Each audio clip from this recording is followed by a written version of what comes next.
How does it feel when you're on the other end of the system? I don't think I'm aware of another area in our society where we're more anxious and we're more worried, and for good reason. And there are whole swathes of our community, our society, that we have perpetually living in these systems where their day-to-day experience is day-to-day humiliation. What would you do if it was your niece or nephew? If you deeply cared about this person and you're invested in their life, how would you act to try and create safety, but also not to escalate things, further? I'm working in an environment where everyone talks about the problem of people being too risk adverse and the need for us to be brave and put the decisions of a child first. The system is doing what the system needs to do to protect itself. All you've done is create things that we can point to cover off on liability. We can meet the system's needs. Yes. In a far more lean fashion than we're currently doing.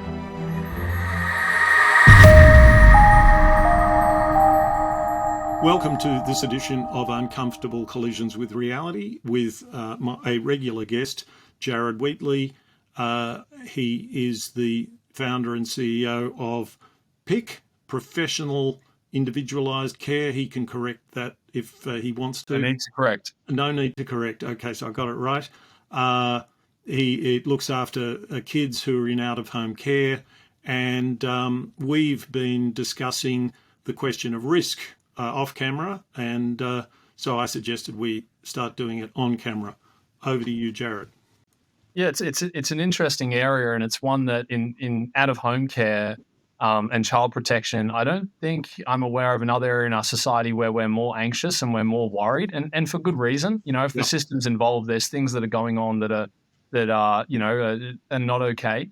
And when organisations get involved like mine, so we're a statutory provider of out-of-home care here in New South Wales, there is risk everywhere. These young people have lives that have risks, both of them being harmed, them harming others, them interacting with the community, but also organisational risk if you want to work with them. And so I'm working in an environment where everyone talks about the problem of people being too risk adverse and the need for us to be brave and put the decisions of a child first. But I guess in my daily reality, both as a CEO and a principal officer that has certain responsibilities under the regulator, which in New South Wales is the Office of the Children's Guardian. So I experience it as an individual when I'm trying to make decisions in my organisation. And I observe it taking place, this tension that's playing out between us following what a good parent would do or what we might do for our niece and nephew in looking after children, versus if we're in the system and we're tasked with looking after these children, the different actions we take to make sure that liability and the organisational risk is covered. So I think you should take us the next step and explain a situation where that question arises. Yeah, I was speaking just last Friday with Bernie Shakeshaft, who runs an organisation called Backtrack in Armidale in New South Wales. And he was talking to me about training youth workers. And he's saying after you put them through all the training, I tell them that if they get caught and they don't know what to do and they can't think back to any of their training what to do, I tell them, what would you do if it was your niece or nephew? And I love this. I think this is really good advice for people when they're finding their feet in the sector, is to try and remember our humanity and try and remember, if you deeply cared about this person and you're invested in their life, how would you act to try and create safety, but also not to escalate things, further they need to go. And so it's on the basis of that, how that looks in, I'll give you a specific example would be, you've got a young person who has some low-level criminality, and you understand it in the context of their trauma and how they're looking to survive, and they've got in trouble, some small things with the law, and they might have bail conditions.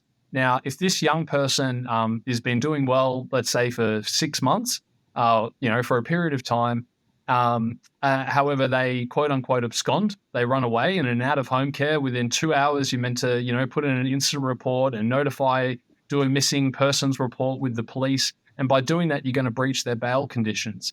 And this is one that if you know that child's life and know where it is, sometimes it might be absolutely appropriate to follow that process and to follow the guidelines. There might be other times, though, that if it was your own child, you knew all of the circumstances and you knew that the police weren't going to go out and look for the child, it wasn't going to create any safety. All that lodging this will do is make sure that the organization's covered, that if anything goes wrong while they're away, we can say, well, they weren't in our care, they were missing. Yeah. But what it will have is a negative result on the people on the ground, because the child will get breached for their bail conditions in this case, and it might have, you could lay in any one of the negative consequences that might have in their life. And so I'm not saying here there's a right and wrong. Don't breach a child for their bail conditions. Yeah. Certainly not what I'm saying. But there are certain circumstances where that won't be in the child's best interest or in our best interest as a society. And a parent may act in a certain way to make those discretionary decisions. But as soon as the child's life migrates into a system, in this case, the out-of-home care system, there isn't a parent in control of those decisions. Their parents have been sidelined. And who is in control of those decisions are people like myself, who are CEOs of organizations, who breed a culture within an organization to tell people how to respond in those instances. Whose needs are greater, the child's or the people on the ground, or the organization's needs? Yeah, so very provocative, very interesting question. One of the things that puts me in mind of, which may surprise you, is Warren Buffett. Do you know why it puts me in mind of Warren Buffett? Tell me. Because, well, Warren Buffett is famous for saying something very similar, which is he says to the fellow shareholders of Berkshire Hathaway, the big box of investments that he runs, and he owns a chunk of these shares in Berkshire Hathaway. And he says, I intend to manage Berkshire Hathaway as an owner. Now, he is an owner of Berkshire Hathaway, but I'm not sure how much of Berkshire Hathaway he owns, 20%, 30%, whatever it is. And virtually all other asset managers do not manage the assets as if they were owners. They manage the assets as if they were asset managers. And as an asset manager, they are trying to make a profit. They're in competition with other asset managers. And again, I don't think I took this term from Warren Buffett, but Warren Buffett is another person doing rather better than me, but he uses the same expression I do, which is the institutional imperative. And what he's talking about is a completely different institutional imperative to the ones that you encounter with governments. What he's talking about is the institutional imperative in business to grow. And that institutional imperative arises out of senior managers and boards sitting above their executives and their managers and saying, how much have you grown the business? And Buffett doesn't believe in growth for growth's sake. He believes in managing or husbanding capital in the most to get at the highest return he can. Sometimes that will mean growth. Sometimes it will not mean growth. It will mean sit around and not buy stuff because it's too expensive or it's not the sort of thing that we're good at or whatever. So I think it's actually a pretty fertile way to think about this situation, because I raise this term, the institutional imperative, because it's an imperative. So my message is not, let's all be kind of child revolutionaries and forget that there's a system, or just slag off the system. There's plenty to slag off the system about, but the system has to do certain things. It mucks up the way it does them, but it still has to do them. So the system is sitting at the top of this system of out-of-home care, at the top of it. So if we talk about the system as the Department of DCJ in New South Wales, Department of Communities and Justice, there is a minister. The minister can be asked questions in Parliament, and it is a reasonable thing to say, maybe those people shouldn't put their job ahead of all other things and ahead of their humanity, but if we've got a system that requires all these people to be self-sacrificing heroes and they get chucked out of their jobs, well, that doesn't describe a system. That describes a big mess. So that, sorry. I thought so that's why I call it the institutional imperative. But you go, and then I'll say a bit more. Yeah, I was thinking about that, where we're not. I don't think it's reasonable for us or anyone, particularly if we're outside of the system and how it's functioning, to say, it's easy to change and this doesn't make sense. I think it always makes sense how a system's behaving. Whether we like the outcome of that, it's completely different. But The system is doing what the system needs to do to protect itself, and we're part of the Well, system. and to that it's so. Let me rephrase that and see if you accept this rephrasing, which is the system is doing something which it has to do, and it's also protecting itself, and the two things are not carefully separated in its own mind, and so doing what it's doing to protect itself becomes displaces the thing that it really must be doing, which is to have a systematic answer to anyone who says, why did that child die? Yeah. And this is where I use that analogy of the staircase, where, our job, I see my job, my primary role as to help play, be a useful role in helping to raise the children that are in our organization's care. Yeah. And in that role, your job is to get the kids up the flight of stairs and into independence. And you can have two handrails along each side of that and make sure they don't fall off either side, and it's useful. That is what you're speaking about in my mind. There are certain needs that we can't have kids fall off, and we need to put things in place. However, if you put up a third or fourth or a 15th or a 16th or a 21st handrail on that staircase, you haven't actually improved safety. You haven't actually improved the outcome for the child. All you've done is create things that we can point to cover off on liability. So I do think dividing these things out from each other are very helpful because, we can meet the system's needs in a far more lean fashion than we're currently doing. And those other handrails that we've got in place, they might make the system feel more safe, but they're not creating any additional safety. So when I'm at that point of tension in my work, and I know I'm leaving the two handrails up on the side of the staircase, but I'm directing my staff to, move ahead without, I'll be upfront about it, to break some rules and to make sure we're doing things on the ground that we think are fitting with what people actually need. You have to, in my mind, do it transparently. So you're not doing it behind closed doors. You're telling people up front that this number 16 handrail, we're not following it in this occasion. We understand the risks.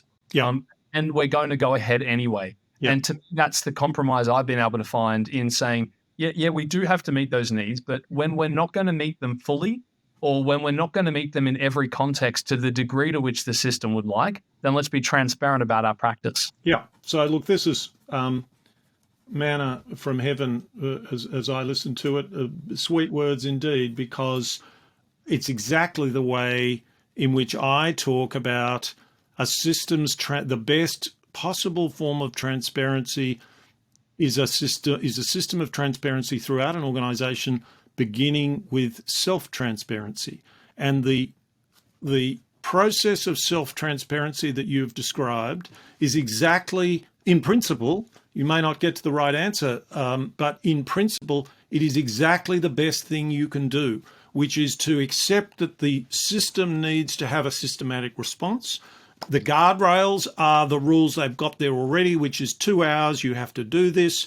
And what it doesn't have, I'm assuming from what you've said, is that it doesn't give you proper authority to say in a transparent, properly reasoned way, it is in the interests of the kids we're looking after, it is in the interests of an effective system, which means a lower cost system almost always, and it is in the wider interests of the system, even if it is not in the immediate, even if it doesn't completely minimize the risk in the immediate short term, so that the system can't say, oh yes, we reported it, it's off our hands. Well, you only have to look at that to say that doesn't sound like a very promising way to go. So it's perfect. I mean, I think you have provided a working example of what I've been talking about for a couple of decades. There is a report that I wrote in a completely different area of government policy, but it was in the area of regulation and over-regulation, and it spoke in very similar terms. So we have a system all around the world. Most of the OECD countries, the wealthier countries, have a system which is farcically ineffective. It's called regulation impact statements. The idea is to reduce ineffective regulation. In fact, it doesn't do that. It simply provides a a new checklist where they just go through a series of things and do write out a regulatory impact statement to enable themselves to regulate however they want. And what should be happening is that they should be thinking of a regulatory system as a bit like a Toyota factory, which is a very complicated, many moving parts type of system, trying to do a difficult thing, trying to get more knowledgeable about it, more skillful in doing it every day.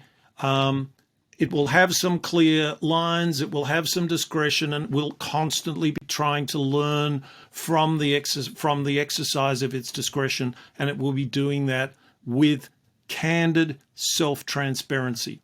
And well, I think governments have got a long way to go, but I think you've provided a perfect example of the sort of thing I think they should be pursuing, not just in the very difficult area that you practice in, but in so many other areas that governments get involved in.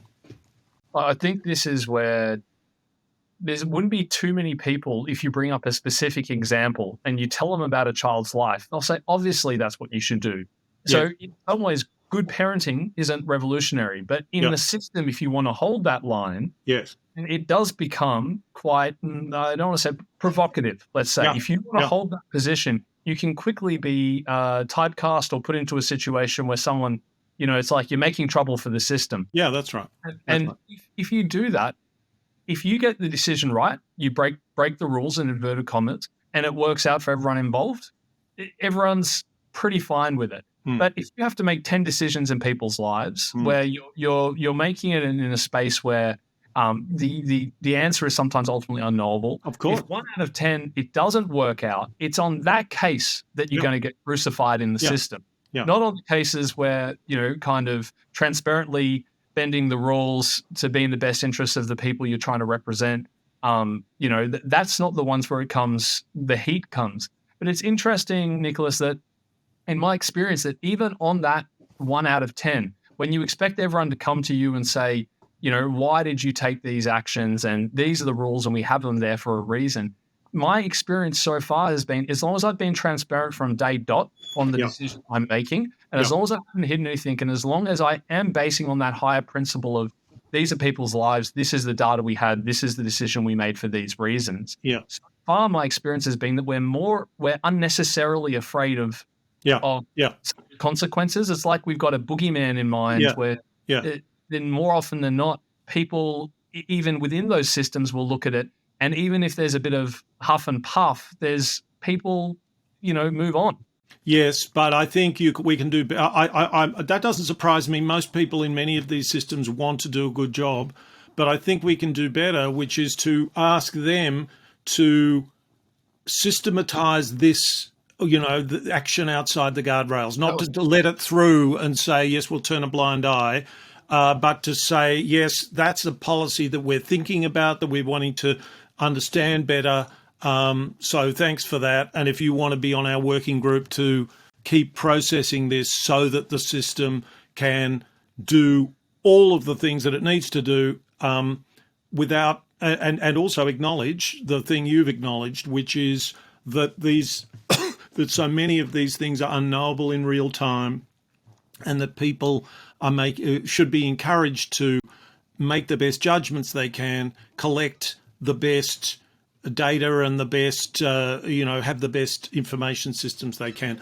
I might just add, and I think maybe I'll certainly give you a chance to have your say, but we're trying to keep this to about 20 minutes, and I wanted to just conclude by observing something that I was wondering about, and that was when Tesla released its car, which had far more ambitious AI driver support, artificial intelligence driver support. I thought, okay, I wonder what's going to happen when they have the first crash that kills someone on driver support, because of course we know how the media won't go, oh, that's very interesting, I wonder if that's cost effective, or I wonder if that's risk increasing or risk minimizing. They'll just go, crash, and they'll write it up as a big drama. And you may remember what happened was the Tesla's sensors looked at a semi-trailer in front of the car and said, that's a sign and you can drive under it. And you couldn't drive under it. It was an absolutely terrible story, and the person died. Tesla had obviously thought about this, and in the process of reporting this, they were transparent, I believe, and in the process of reporting this, they also released their data, which supported the proposition that they just killed someone. This system had just killed someone. And by the way, it probably had saved 90 lives or whatever it was. And there's the data, because people driving Teslas had that many fewer fatal accidents than a control group, presumably statistically assembled, who weren't driving, who didn't have that support. So that's the other, and that's again a way for systems to try to take on board these difficult questions and do the best they can as systems to help everyone make as good decisions as they can in real time. Yeah, I agree with that. And if I was, my closing remarks here would be to have people think for a moment how it feels. How does it feel when you're on the other end of the system? Because we've been talking about this in abstracts, the system out there, it's big. But just for a moment in closing to say, we've all had experiences in our life, whether it was going into the old RTA before it was Service New South Wales, or people filling out Centrelink forms, or it might be, any number, at the moment I'm looking to get daycare positions for my daughter, and, any number of times when, if you're on the other end of a system that has looked to control risk in any way, and you realize that it doesn't fit in your personal circumstances, how humanizing that is. Yep. And there are whole swathes of our community, our society, that we have perpetually living in these systems where their day-to-day experience is day-to-day humiliation. And that might sound like strong language, but I'd just ask people for a moment to reflect on what it feels like when we even get the smallest of tastes. Absolutely. And for those that are living where, like children in out-of-home care, where your whole life is at the mercy of systems that are looking to make sure that its needs are met before your needs are met. Yep. And that has to trickle down from, like you described, Nicholas, from minister to secretary to DepSecs, right the way through the department to principal officers and CEOs to case managers and case workers. Yep. And it has to have gone through all of those filters and be an acceptable level of risk. Before it can get to your lived experience. So when these children feel like I'm not listened to, some of that is this concept of risk played out on a human level. Yes. I'm now going to have another last word, just because it doesn't have to be the last word either, but just because it's occurred to me. So imagine a situation where someone is hauled up before the system because they didn't follow the rule.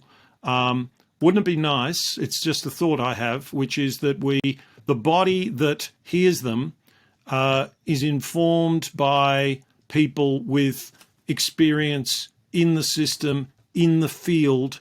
And I'm thinking of something like a citizen jury, of course, because I always do, as a method of detoxifying these systems that humiliate from the top down, if I can put it that way. So that you might say, these are the rules.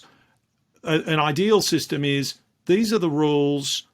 This is what we want you to do when you make an exception, and you have to make your reasoning and what information you had transparent to yourself and the system as you break the rules, or as you decide to vary the rule in that case. And then if there is a further deliberative process, it involve some people who will be asking themselves the question from the right point of view, which is ultimately the kid's interest and the interests of people working in the system who are trying to do the best job they can,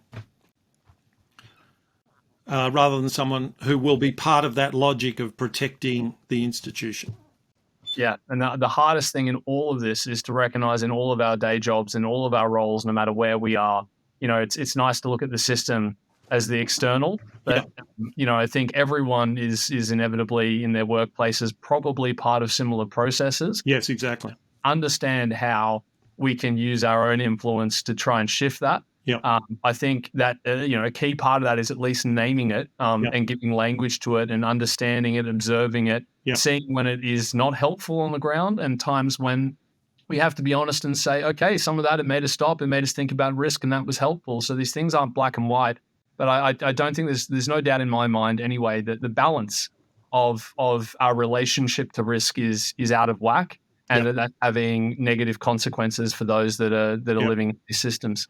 All right, Jarrod. Now I will let's finish there, but I will observe that we've gone outside our own guardrails, which were to talk for 20 minutes. So I'm expecting a report.